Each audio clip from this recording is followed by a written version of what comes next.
درود بر بانو زلیخا. درود خدایان بر شما باد. توانستید یوزارسیف را وادار به اطاعت کنید؟ خیلی بانوی من، او اصلاح پذیر و اهل اطاعت نیست. مطیع کردن او کار دشواری نیست. شما نتوانستید.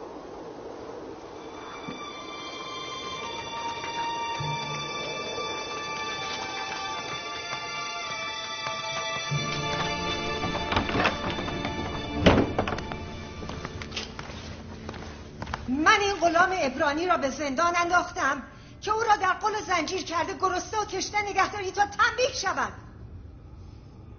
اما تو او را به حال خویش رها کرده ای. بانوی بزرگ، کسی را در بند کنند که بگریزد. یوزارسیف که گریزپا نیست. کسی را گرسنه نگه می‌دارند که شکم باره باشد. یوزارسیف را کجا میل قضاست؟ کسی را شلاق زنند که مجرم باشد. او که مجرم نیست. پس حقیقت دارد.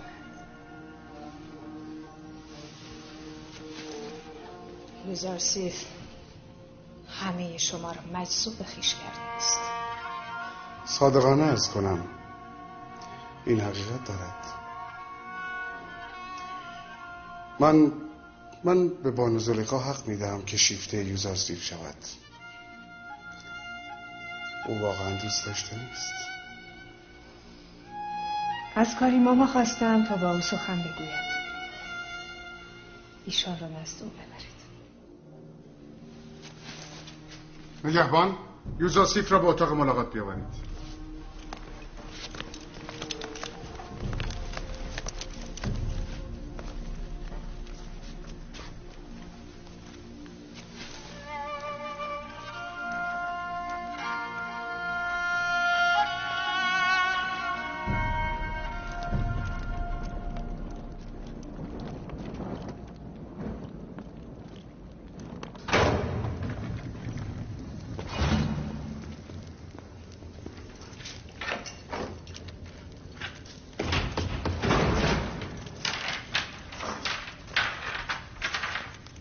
ما را تنها بگذارید.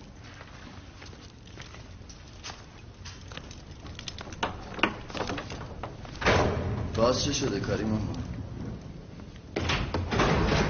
هنوز بانو زلیخا خیالات گذشته را در ذهن می‌پرورد. خور و خواب را که مدتی است فراموش کرده، اما یاد شما را نمی‌تواند. من دلم برای او میسوزد.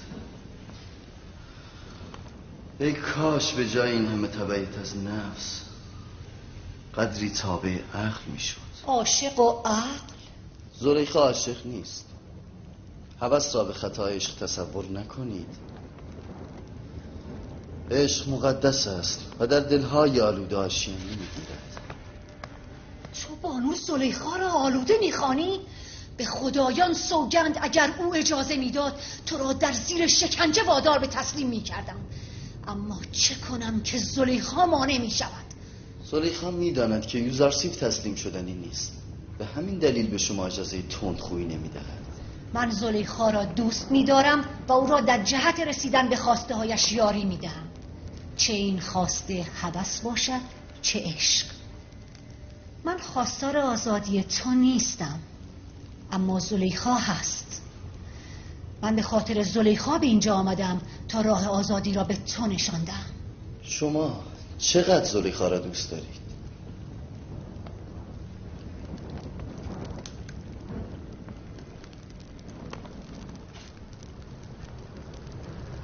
به اندازه جانم. من خالق خود را بیش از همه هستیم دوست دارم و آرزویم این است که با اعمال خود او را خوشحال کنم، نه زلیخا را. من به تو قول میدهم اگر از زلیخا اطاعت کنی و خواستش را اجابت کنی بیدرنگ آزاد خواهی شد. به زلیخا بگو یوزارسیف آزادی را به قیمت آلودگی و گناه نمیخواهد. بهتر از او هم روح خود را به شیطان نفروشد.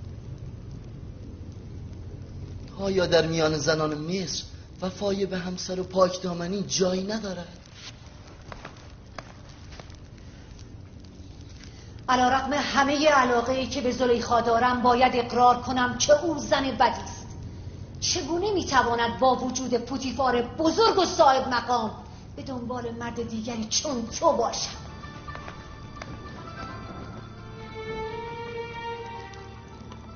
اگر زلیخا معبود حقیقی و زیبا را میشناخت، به بنده ناچیزی چون یوسف دل نمی‌باخت. خداوندا، زلیخا را از تاریکی زندان درونش نجات داده و قلب او را به نور ایمان روشن گردان.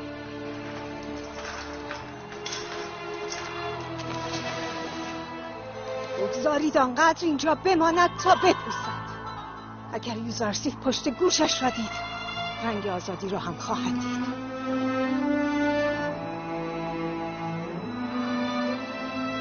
حرکت کنید.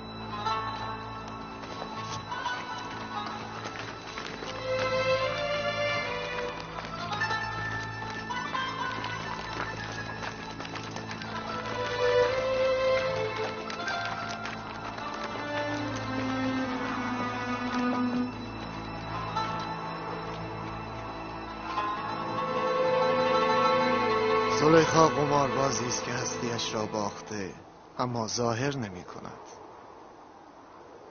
او می خواهد خود را سنگ دل نشان دهد، اما نمی تواند.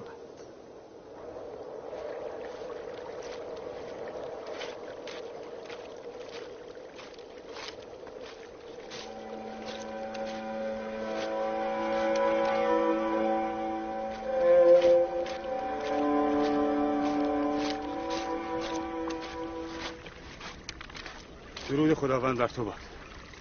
درود خداوند بر شما. یعقوب و نبی را میجویم. از ایشان چه میخواهید؟ از جوانی زندانی در مصر برای ایشان پیامی دارم. گفتید از یک جوان زندانی؟ آری. با من بیایید.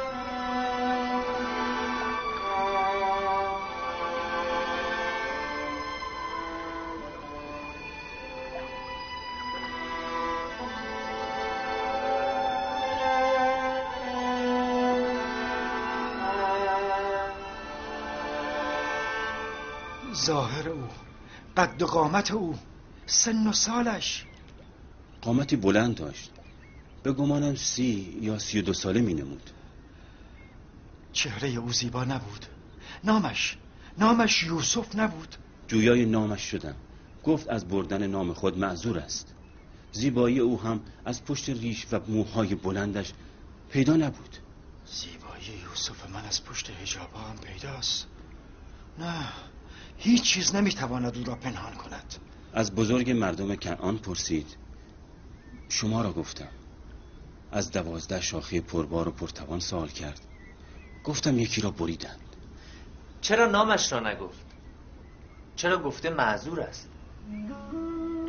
اگر یوسف من بود میگفت. به خاطر پدرش میگفت. گفتید از آن جوان پیامی آورده. آری. گفت در حق زندانیان غریب و مهجور دعا کنید.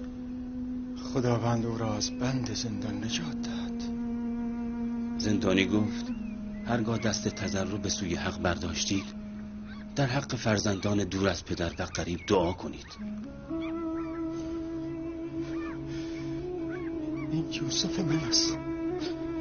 این فرزند دور از پدر یوسف من است.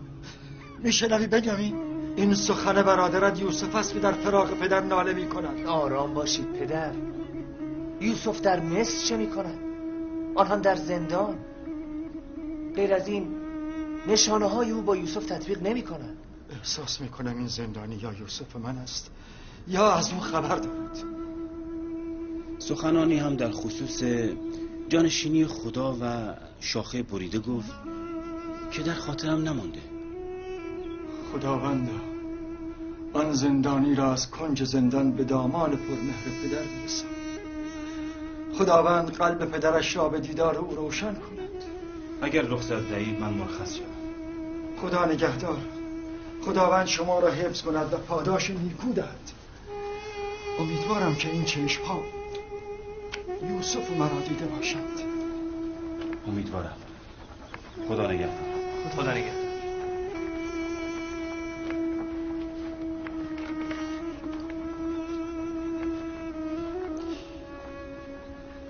خداوندا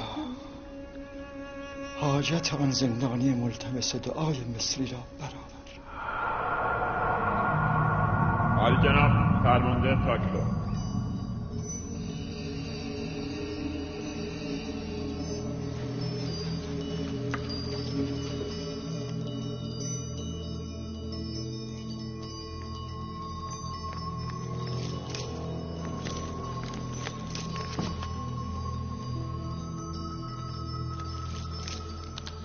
درود بر کاهن اعظم عالی جناب آنخماهو، فرمان روا آمنحتب سوم خداوندگار مردم مصر از جناب آنخماهو برای شرکت در مهمانی بزرگی که در تالار قصر برگزار می شود دعوت فرمودند. امید است کاهن اعظم این مهمانی را با حضور خیش مزین فرمایند.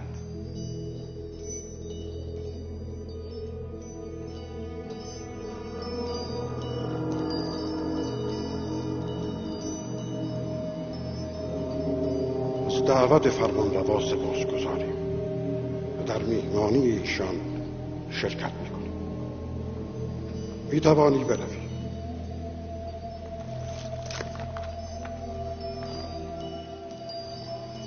چرا پذیرفتید؟ ممکن است دسیسه‌ای در کار باشد. چاره ای نیست. شرکت نکردن یعنی تمرد، یعنی اعلان جنگ بر علیه آمنحتب از طرف. اگر آبوپیس به جان آمنحتب سوء کرده باشد، ممکن است ما متهم به تحریک شده باشیم که نرفتن ما یعنی تایید این اتهام. اگر این میهمانی یک دام و توطئه بود چه؟ پادیامون باید به سربازانش دستور دهد تا آماده شوند تا در صورت خطر اقدام کنند. ما هم تعدادی از بزرگان شهر را به مهمانی دعوت میکنیم تا آمنحتب نتواند در حضور اونها بر علیه ما اقدام کند. ناگفته نماند که پیروان آمون آنقدر هستند که آمنحتب جرأت نمی کند به کاهن اعظم اهانت کند. بسیار خوب، بروید برای مهمانی فردا آماده شوید.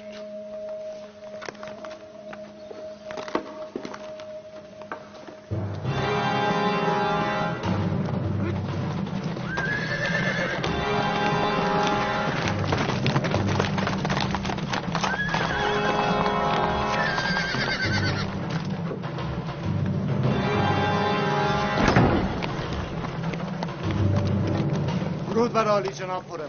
سپاسگزارم. ما برای بردن آپوفیس، ایناروس و کیمونی کاهن آمدیم. بسیار خوب عالی جناب، منتظر باشید.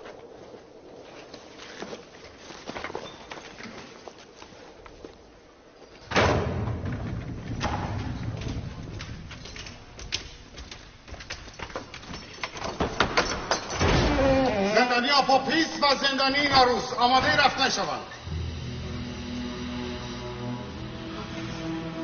آرام باش، آرام باش.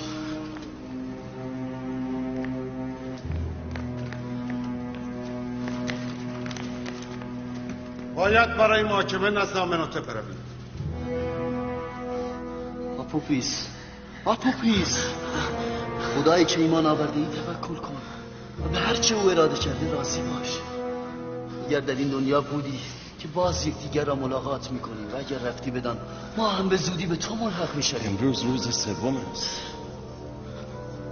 آثار تعبیر خوابی که یوزارسیف کرد ظاهر شد. برخیز آپوفیس، عجله کن. باشد.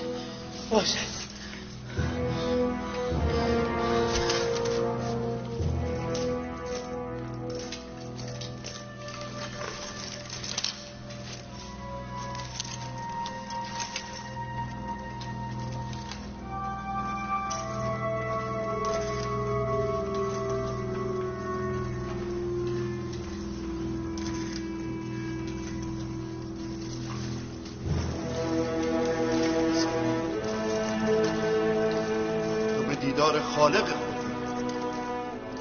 خود از اینکه کیمونی کاهن را نیز آماده. با ایمان از این دنیا می روی. خوشحال باش.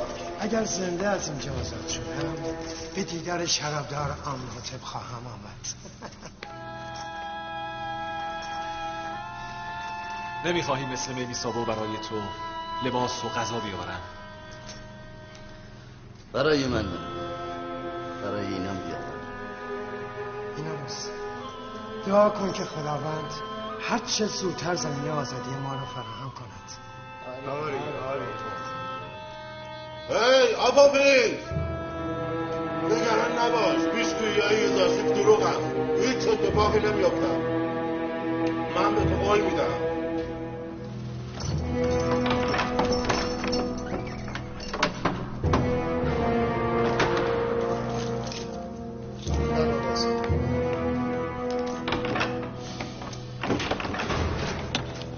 کیمونی کاهن بیرون، وقت رفتن است.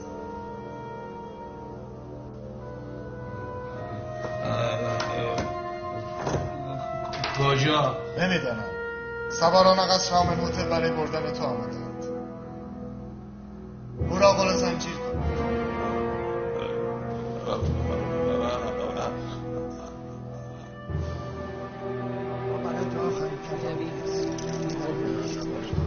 من ایمانم را از شما دارم یوزارسیف.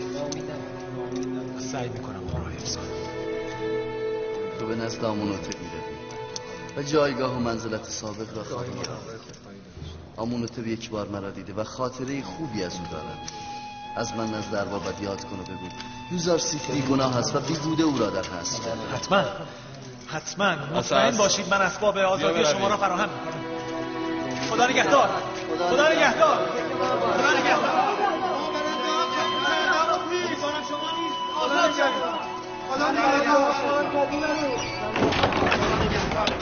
مطمئن باش که فرمانروا آمن‌هوتپ شما را از زندان آزاد خواهد کرد.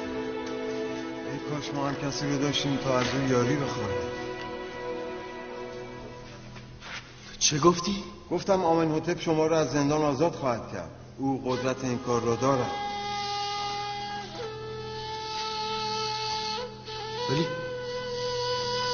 ولی من قدرتمندتر از آمن‌هوتپ را میشناسم.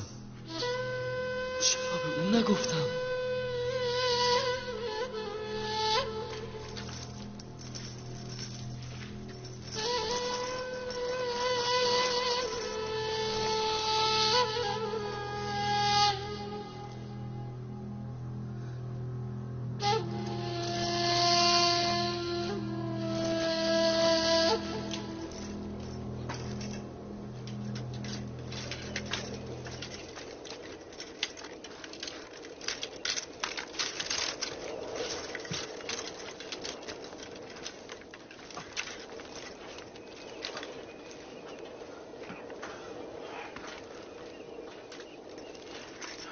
جناب کیمونی شما هستید؟ آپوپیز، این عروس شما اینجا چه میکنید؟ خود را به حماقت نزن.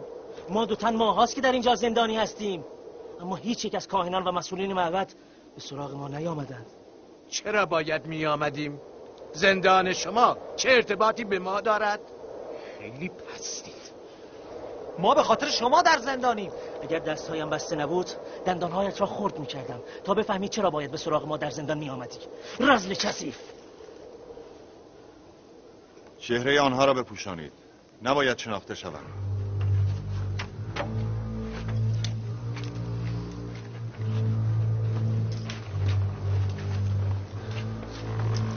حرکت کنید.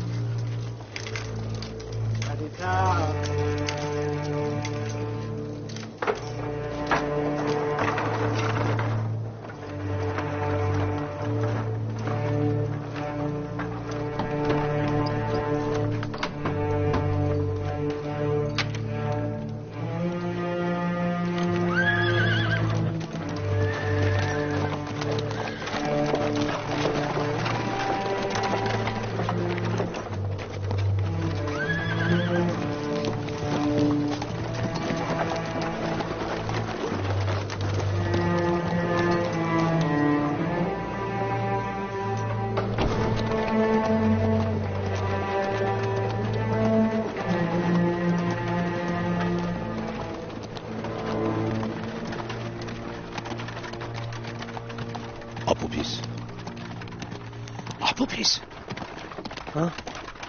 آیا تا به حال سخنی گفته ای؟ نتوانستم شکنجه را تحمل کنم. همه چیز را گفتم.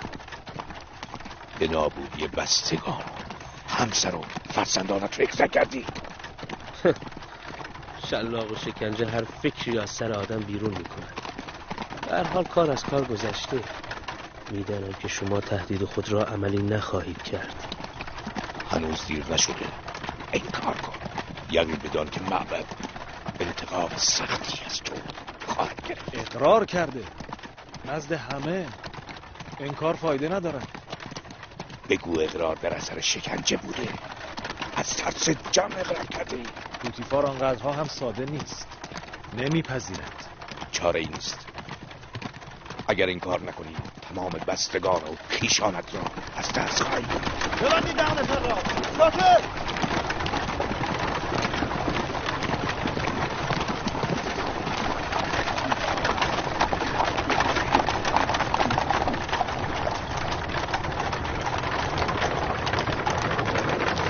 سخت نگیر. تو که خطایی مرتکب نشده ای. خداوند اینجا حاضر و ناظر بود و من از این عروس خواستم که از من نزد آمنحتب یاد کنم. اگر آمنحتب بداند که تو بیگناهی و در جهت نجات تو اقدام کند عیب است. اگر من دیگران را دلگرم به عنایت خداوند توانا کنم اما خود به مساعدت غیر دلگرم باشم عیب نیست. یعنی غفلت.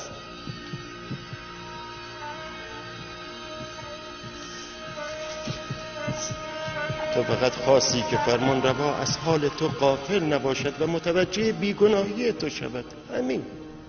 آنجا که خداوند ناظر متوجه بیگناهی من است چه نیاز به توجه غیر؟ من از خداوند پوزش می‌طلبم، توبه می‌کنم.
هر آنچه از خلایق طلب می‌کنید جمله یک جان از اوست. وای وای به روز کسانی که روی نیاز به سوی دیگری برند. بسا خلایق رسوا شوند اگر روز موعود خداوند با عدل ظاهر شود. بسا پرده ها دریده شود اگر او با عدالت بر خلق بنگرد. بسا امیران اسیر شوند اگر فردا حق تعالی مظلومان را دستگیر شود. بسا خون از دیده ها روان شود اگر آسیان بر اعمال زشت خویش نازل شد.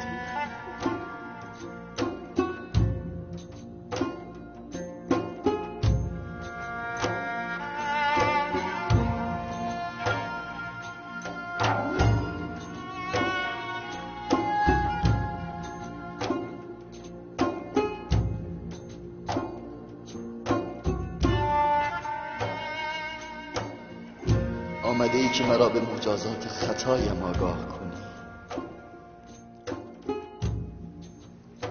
آرام باش یوسف، این همه خود را رنج مده. من به خطای خود آگاه و خود را نخواهم بخشید. همین آگاهی عنایت حضرت دوست در حق یوسف است. همین عنایات بی انتهاست که یوسف را شرمنده کرده است. چه کس مرا عزیز پدر و دیگران قرار داد؟ خداوندی که عزت و ذلت در ید قدرت اوست. چه کسی مرا در قصر عزیز مصر غرق ناز و نعمت کرد؟ خداوندی که همه نعمات از فیض وجود اوست. چه کس مرا از دام زلیخا و دیگر زنان مصر نجات داد؟ خداوندی که بندگان مؤمن را از عمل سوء و فحشا باز می‌دارد. پس چرا در محضر خدایی که همیشه مرا به یاد دارد غیر خدا را یاد کردم؟ در ازای این خطا یوسف نباید که خون گریه کند، نباید موی بکند و روی بخراشد. خطا کردم، اشتباه کردم. از خداوند بزرگ عذر تقصیر می‌طلبم. اگر یوسف به خطای خیش واقف نمی‌گشت و این گونه عذر تقصیر به پیشگاه حضرت دوست نمی‌برد، مطرود درگاه حق می‌گشت و از مقام نبوت عزل می‌گردید. مقدر این بود که یوسف 1 سال در زندان بماند، اما اکنون 7 سال دیگر بر این زمان افزوده شد تا هم یوسف خطای خود را جبران کند و هم هدایت مردمان زندان را بر عهده بگیرد. یوسف در آینده نیازمند یاران بسیاری است. زندان را میپذیرم، حتی اگر همه عمر باشد. همین که معبود مرا از نظر نینداخته مرا کفایت میکنم. سپاسگزارم.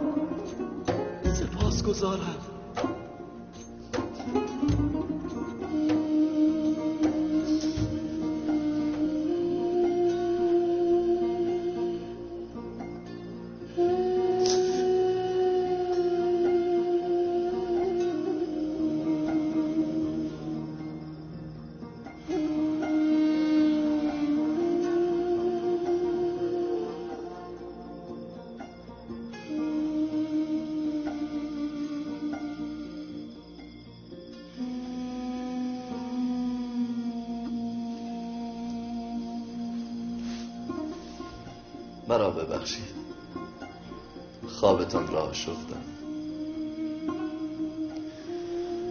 همیشه دعا کنید خداوند ایمان و عبودیتی را که ارزانی من کرده از ما نگیرد.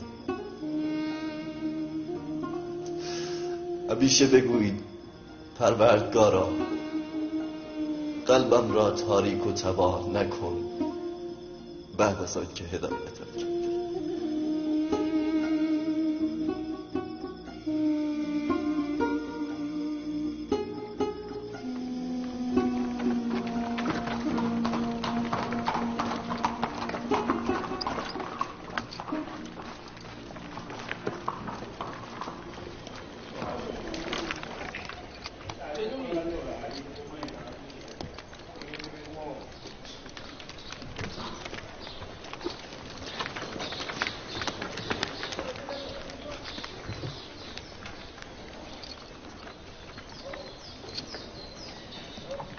برای مقابله با خطرات احتمالی تدابیر لازم را اندیشیدی؟ بله عالی جناب. سربازان و برده ها مسلح هستند. تعدادی سربازم در بین مردم مسلح هستم. گفتم اگر خبری شد حمله کنم. سعی کن بر خود مسلط باشی، بیهوده خشمگین نشوی.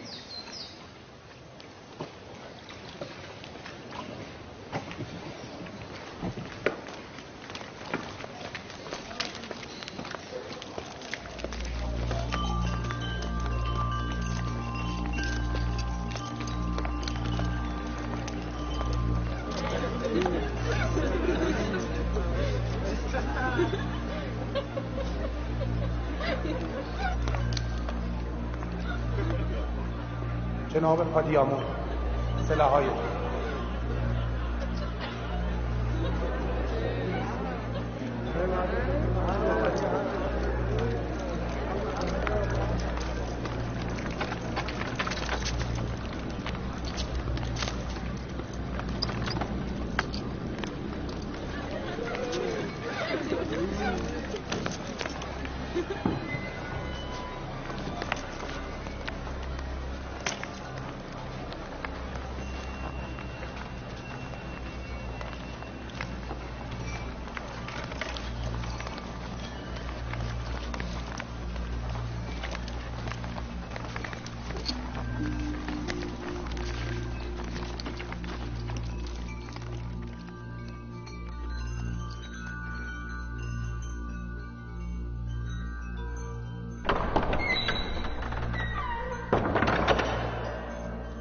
فرمان روای سرزمین مصر خدایگان آمنوتب سوم وارد می شود.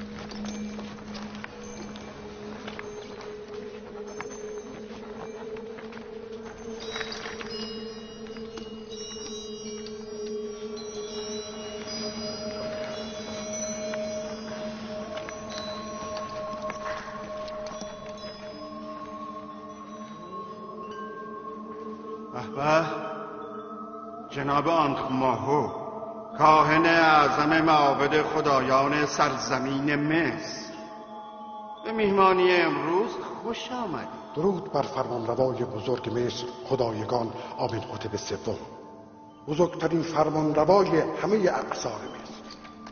آیا به راستی جناب آنخماهو القابی را که به کار میبرند قبول هم دارند؟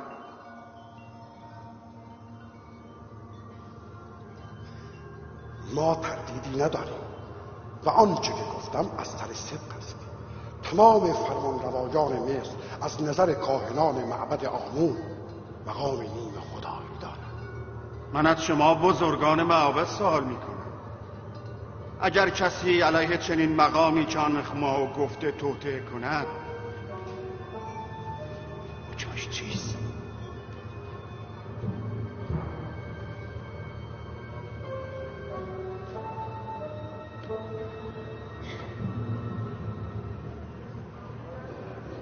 ما چنین گمان میکنیم که نمامی بدخواهان ذهن جناب فرمانروا را نسبت به ارباب معابد مغشوش کرده است.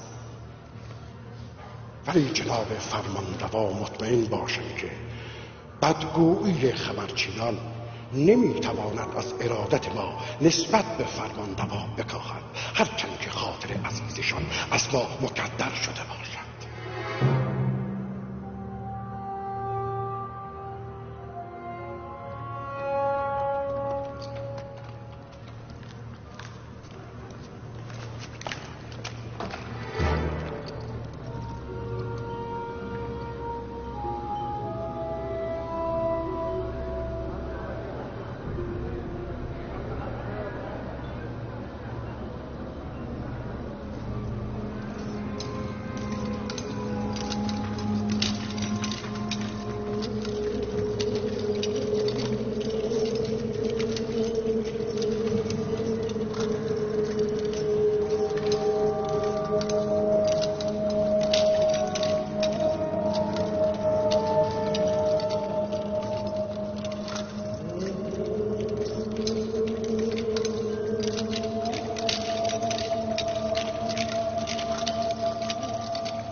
امروز در حضور اشراف و بزرگان مصر نمایشی اجرا خواهد شد که قهرمانان اصلی آن جنابان آنخ ماهو، پادیامون، آپوپیس و ایناروس می باشد.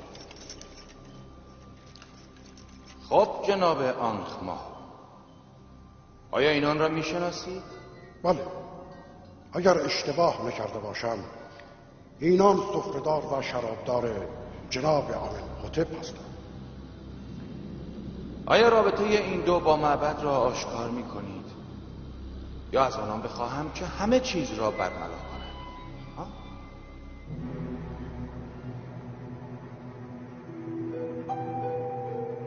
معبد فقط آنان را از پیروان آمون می داند و رابطه دیگری با آنان ندارد. خب آپوپیس، تو چطور؟ آیا رابطه خود با معبد و جناب آنخ ماهو را انکار می‌کنی؟ من نمیدانم جناب پوتیفار از کدام رابطه سخن میگویند. از رابطه با آنخ ماهو، از دسیسه‌ای که بر علیه جان آمنحتب صورت گرفته بود بگویید.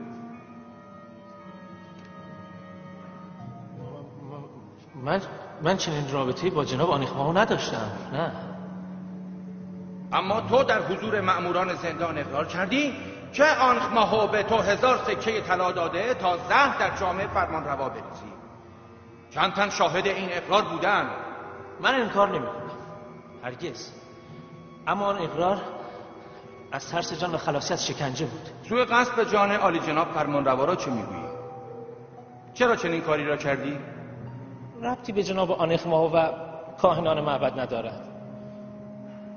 یک روز فرمان روا از خانسالاری من ایراد گرفتند و خشمگین شدند.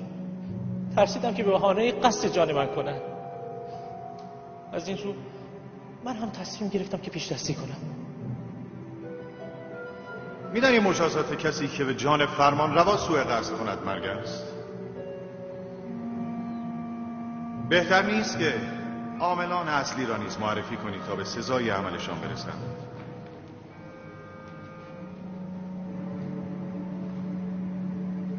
جناب پوتیفار، چرا به اصرار می‌خواهید خادمین معبد را شریک جرم کنید؟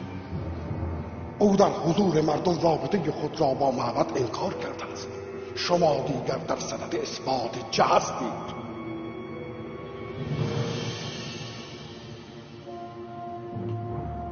شما خیلی هم آسوده خاطر نباشید، چون هنوز نمایش ادامه دارد.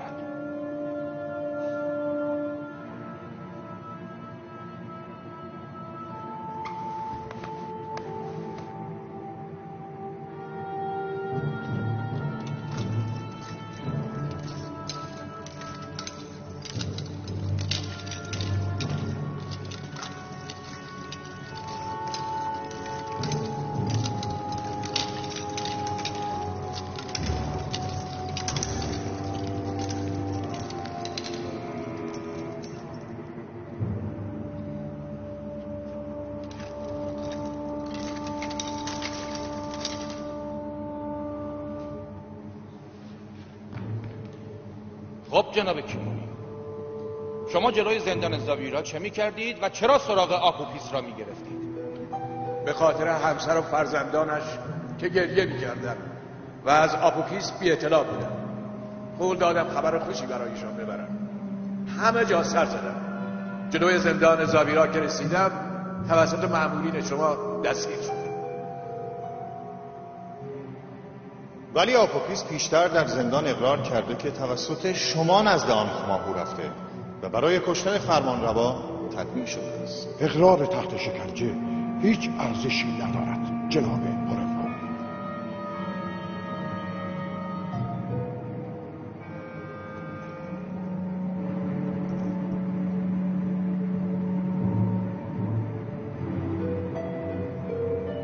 یعنی تو با آپوپیس و ایناروس هیچ ارتباطی نداری و در توطئه سوء قصد علیه جان ما هیچ نقشی نداشت.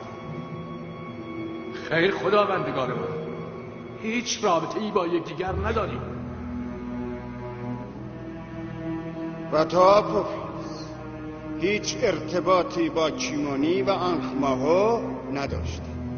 نه عالی جناب، من با کیمونی و جناب آنخماهو هیچ رابطه‌ای نداشتم. و نقشه سوء قصد جان مرا خودت با این عروس کشید؟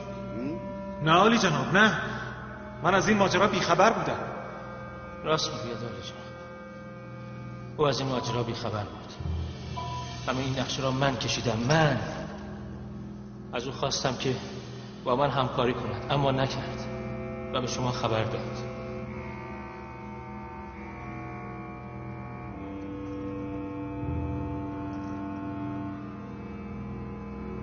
از جلوی چشمانم دور شو پیش از آن که اینان از کفتار دستور قتلت را صادر کنم.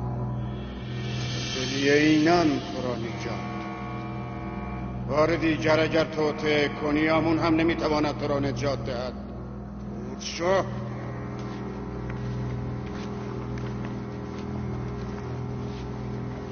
این خیانت به خدایان و خادمین معبد است. اینها کافرند و آمون اهانت میکنند. این اهانت را بی پاسخ نمیماند. تو ابله جان خود را فدای آنخماهو و دیگران کردی. اگر حقیقت را گفته بودی اکنون نجات می‌یافتی. من جان خود را فدای خانواده و بستگانم کرد.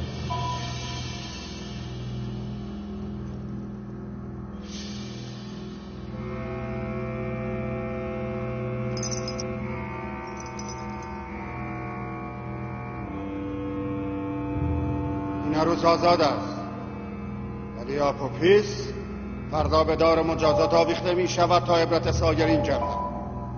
تو کیمون برو، اما بدان که به زودی پرده از جنایت معبد برداشته و همه شما را همچون آپوپیس به دار مجازات خواهم آویخت.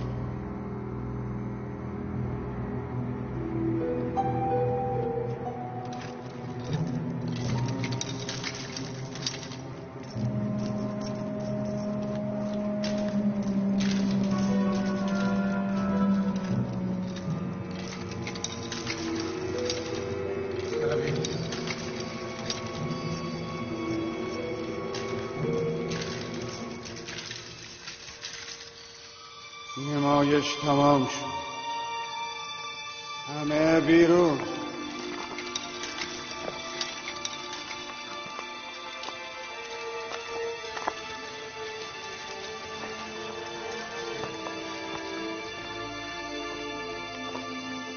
بیرون. نمایش با شکست آمنهوتپ و پیروزی کاهنان به پایان رسید. همه بیرون.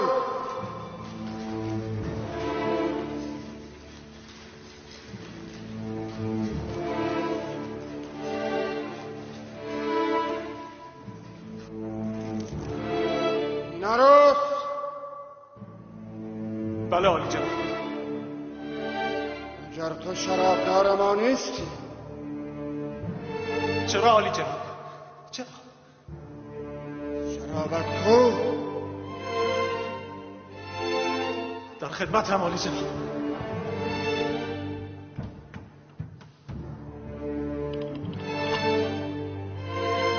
این افتضاح امشب تقصیر شما جناب پوتین. وزیر با تدبیر و حکیم ما جرم به این روشنی را نتوانست به اثبات برساند.